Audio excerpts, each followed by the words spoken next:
Shalom. First and foremost, I'd like to give all praises, honor, and glory to Yahweh, Bahashem Yahushai, Bahashem Rakakwadash. Double honor to the elders and the apostles, the great millstone that rule well.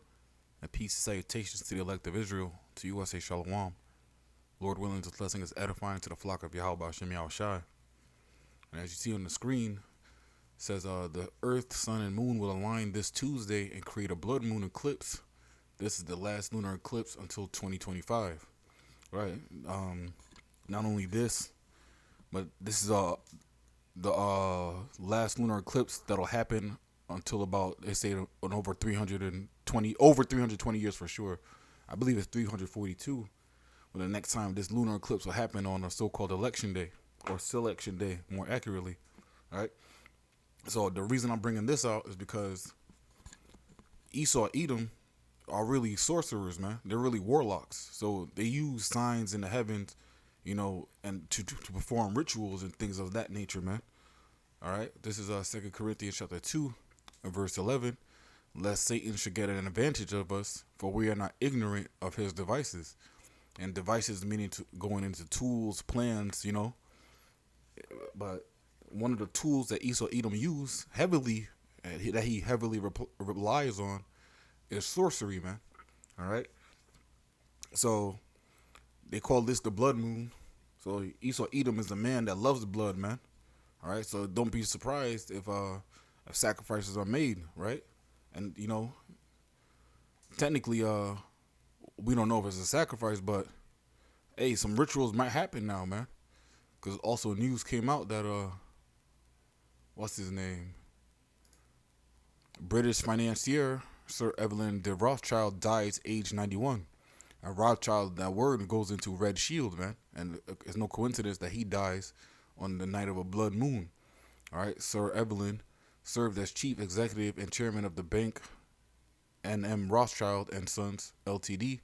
between 1976 and 2003, and also was a chairman of the Economist, which is a magazine, man. All right, and even though we stick to the scriptures, man. But one of the tools that Esau Edom uses also is something called Dramantia, man. All right, where they go into numbers. They use numbers and certain words as signs and symbols to talk to each other, right? And so Evelyn Rothschild dies at 91 on the night of a blood moon, which also the Powerball jackpot was 1.9 billion at one point, right? So it's like it might be nothing at the end of the day, but Esau Edom is a type of sorcerer, a type of warlock that does things like this on purpose, man. All right, Sirach 5:15. Be not ignorant of anything in a great matter or a small.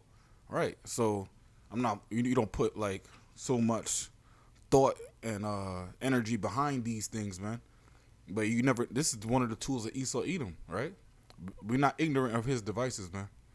Right, and then another thing too is I said this when so-called Biden got elected, man. Because the time he got elected, there was another sign in the heaven. All right, but let me go to Jeremiah 10. Jeremiah 10, starting from the top. Hear ye the word of the Lord Yahweh speaketh unto you. Salakia. Hear ye the word which the Lord Yahweh speaketh unto you, O house of Israel. Thus saith the Lord Yahweh, learn not the way of the heathen, and be not dismayed at the signs of heaven, for the heathen are dismayed at them. All right. Really, we're supposed to look up at the signs of heaven, because signs are really, the signs of heaven are really signs of the Most High, man. All right. It's just coming closer and closer. The Lord talks through signs and wonders, man. The signs, wonders, and visions, man. All right. But Esau, Edom, and other nations, they'll look at the signs of heaven and be afraid, man. All right. Or they'll do some left-hand wickedness, right? But back to Biden, one of the things, and I'm speaking a lot about Biden today because so-called election day or whatever, it's all over the news, so I'm gonna speak on it a little. But when Biden was elected, it was 2020. The year was 2020, And there was another signs in the heaven called a great conjunction. Now, a great conjunction is where like Saturn, Jupiter, and another planet, they all line up in a perfect alignment, all right? But and even that sign of the heaven, Esau Edom might be performing rituals then, man, right? Because if you go, let me go to this site right here, and it goes the great conjunctions and U.S. presidents' deaths. All right, according to financial astrologer Daniel T. Ferreira, whenever a great conjunction occurs during an election or inauguration year, the president is likely to die in office. Careful analysis shows that although it remained correct from 1840 to 1960, this rule started to quote unquote lose its power after 1980. However, even though those presidents did not die in office, they were still associated with significant national events. See table below for details. All right. Even though they don't die in office, something major happened during that year. A great conjunction happened on election or inauguration year. Right. It started from 1840 and all the way down to 2020. But this was the last great conjunction before this one happened in 2020. All right. Now we don't know what's gonna happen. Speaking as a man, I always said, even as soon as before I heard about this, I always said, fucking, this nigga Biden might die in office and Kamala's gonna finish his term. All right, I'm just speaking as a man about that. All right, because I don't put energy behind these. If it's not in the scriptures, I don't put energy behind or faith behind anything else, man. But I wouldn't be surprised if he dies in office, man. All right, but the most recent one was George W. Bush. In 2020, he was elected. There was a great conjunction that year. But in 2020, the next year over, September 11th happened. All right, so through the spirit, something major is about to happen because this is the year of Yahweh Ba'ashem Yahushai turning up. Right, so something major is about to happen, whether it be, and it's going to be higher than a scale of 9/11. Because really, 9/11 only changed. It changed the way it brought on new laws, such as the Patriot Act and certain laws to travel. If you needed a certain identification to travel, because before you could travel with just your ID, man. I believe you could travel internationally with just your ID. I could be mistaken. No, I might be mistaken about that. Slovakia. I think I'm wrong about that. But there was certain leniencies or baggage fees. There weren't any baggage fees or things like that back then. The Patriot Act changed that, and also how they prosecute so-called quote-unquote terrorists. So through the spirit, I believe that something major is going to happen soon, man. Before this man Biden is out of the office. But Lord willing, we're not here that long to see another president elected after him, man. Lord willing, we're out of here way before that. All right. But again, Esau Edom likes to use sorcery, right? And he's known for that, man. All right. Let me jump over to Isaiah 47. Isaiah 47:1. Come down and sit in the dust, O virgin daughter of Babylon. And who's the virgin daughter of Babylon? Is America, man. America's the nation that hasn't been touched yet, man. All right. Come down, sit in the dust, O virgin daughter of Babylon. Sit on the ground. There is no throne. O daughter of the Chaldeans, for thou shalt no more be called tender or delicate. All right. So this whole chapter is speaking about Babylon, man. All right. I'm jumping on verse 6. I was wroth with my people. This is the Lord speaking. I have polluted mine inheritance and given them into thine hand. Thou didst show them no mercy, and upon the ancient hast thou very heavily laid thy yoke. Right. The Lord was upset with us, so he gave us into the hand of our enemies. Right. But Esau Edom took it a step further. Right. They forwarded our Salaki. Let me not butcher it. I believe that's Zephaniah. They forwarded our affliction, right?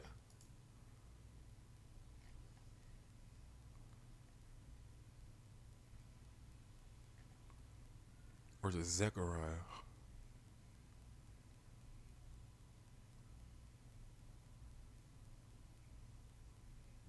Salakia.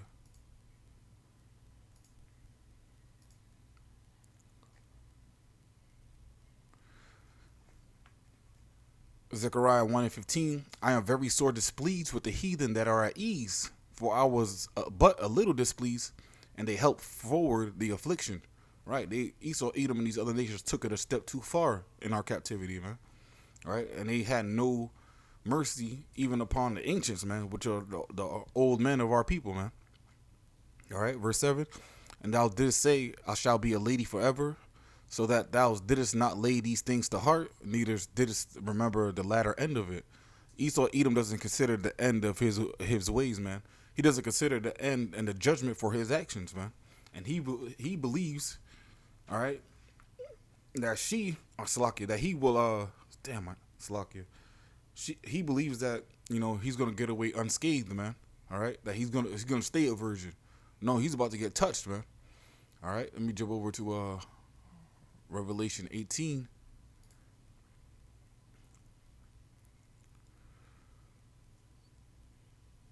Revelation 18, verse 4. And I heard another voice from heaven saying, Come out of her, my people, that ye be not partakers of her sins, and that ye receive not of her plagues. For her sins have reached unto heaven, and the Most High have remembered her iniquities. And this is the voice that we're going to hear on the chariots on Judgment Day, man, when we're getting beamed up, man. All right? Lord willing, we're part of that number. But the sins of Esau, Edom, and these other nations, it has a limit, man. The Most High has a certain limit he's going to take.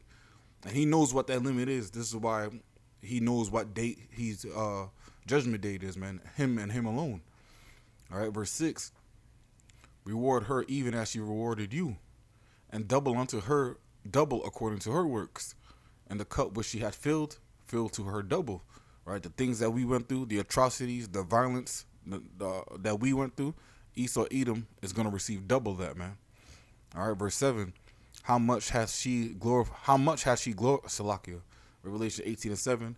How much she has glorified herself and lived deliciously. So much torment and sorrow give her, for she saith in her heart, I sit a queen and am no widow, and shall see no sorrow. This is what Esau, Edom truly believes, man. Therefore shall her plagues come in one day, death and mourning and famine, and she shall be utterly burned with fire, for strong is the Lord Yahweh who judges her. All right. Esau, Edom's going to get hit when he least suspected, man. And he's going to be utterly burned with fire, man. Scripture talks about Babylon's only going to be destroyed in 1 hour, man. It's going to be light work for Yahweh Shai to finish this place, man. All right, and that's the power we serve, man. You people out there are standing in line to vote, all right? Even in South Florida, where there's a quote-unquote hurricane on the way, right? Bracing fucking strong winds and rain to pick a new master, man. You niggas is fools, man. I'm speaking to the 2/3 of our people that are in line right now, man. All right? Isaiah 47 and 8. Therefore now hear this, that thou art given the pleasures that dwellest carelessly, that sayest in thine heart, I am, and none else beside me. I shall not sit as a widow, neither shall I know the loss of children. Yeah, right. Scripture talks about if his children are multiplied, it's for the sword, man. All right, you're going to know the loss of children, man. All right, and Esau, Edom truly believes in their heart that there is no power beside them, man. There is no God beside them, man. They believe that they are the Most High, man. All right, they're in for a rude awakening, man. All right, verse 9. But these two things shall come to thee in a moment, in one day, the loss of children and widowhood. They shall come upon thee in their perfection for the multitude of thy sorceries, and for the great abundance of thy enchantments, man. All right, Esau, Edom is a warlock at the end of the day, right? Their medicine is goes into pharmakia, which is sorcery, right? Their TV and movies and programming, man, right? That's why it's called television programs, man, because they program you. It's sorcery, man. All right, they use enchantments to woo people, man. All right. And this is one of the reasons why they're going to get judged, man. They master the left hand side of wickedness, man. All right, but the right hand side is always be stronger than the left hand, man. All right, verse 10. For thou hast trusted in thy wickedness, thou hast said, none seeth me. Thy wisdom and thy knowledge, it hath perverted thee, and thou hast stayest in thine heart, I am, and none else beside me. All right, because it talks about how the Lord will even destroy the wise men of Teman, man. All right, the wisdom, too much wisdom and too much knowledge has perverted you, man. That pride is about you like a chain, man. Your wisdom that Esau does have, because Scripture talks about he's wiser than Daniel, right? The wisdom that you do have ultimately was a curse unto you, man. You couldn't handle it, man. You really can't handle too much wisdom in the flesh, man. You really can't. This is why we need new bodies, right? Because there's so many things that we don't know and have to know, man. All right? Esau, Edom, man, they thought that they had it, man. But the Lord has them in a trick bag. All right? Verse 11, therefore shall evil come upon thee. Thou shalt not know from whence it riseth, and mischief shall fall upon thee. Thou shalt not be able to put it off. And desolation shall come upon thee suddenly, which thou shalt not know. Right? Esau's going to get hit when he least suspected, man. They're out there preparing a space force, trying to go to war with Yahweh Shai and the angels, man. Right? Your wisdom is really perverted you, man. You're bugged the fuck out. Verse 12. Stand now with thine enchantments and with the multitude of thy sorceries, wherein thou hast labored from thy youth. If so be thou shalt be able to profit, if so be thou mayest prevail. All right, Esau, Edom was corrupted from the womb, man. All right. Verse 13. Thou art wearied in the multitude of thy counsels. Let now the astrologers, the stargazers, the monthly prognosticators stand up and save thee from these things that shall come upon thee. Right, just like Pharaoh in Egypt, man. Prognosticator, a person who foretells or prophesies a future event. Right, that's prophesying on the left-hand side. But at the same time, it's the same thing that Pharaoh did in Egypt, man. When the Lord was using Moses to tell Pharaoh to let his people go. And Moses was doing the works of the Lord on the right-hand side. But Pharaoh's had his magicians, right? He had his magicians on the left-hand side trying to emulate the same works. And some of them they did. But some of them they couldn't. Let me see if I can find that real quick.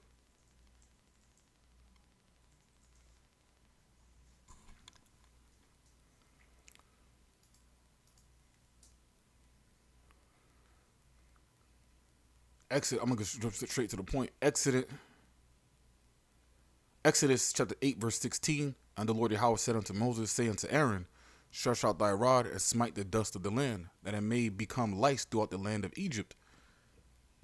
And they did so, for Aaron stretched out his hand with his rod and smote the dust of the earth, and it became lice in man and in beast. And all the dust of the land became lice throughout all the land of Egypt. That is a serious plague, man. That's a serious plague, man. Lice is that's a curse, man. If you ever dealt with lice, man, that's a curse.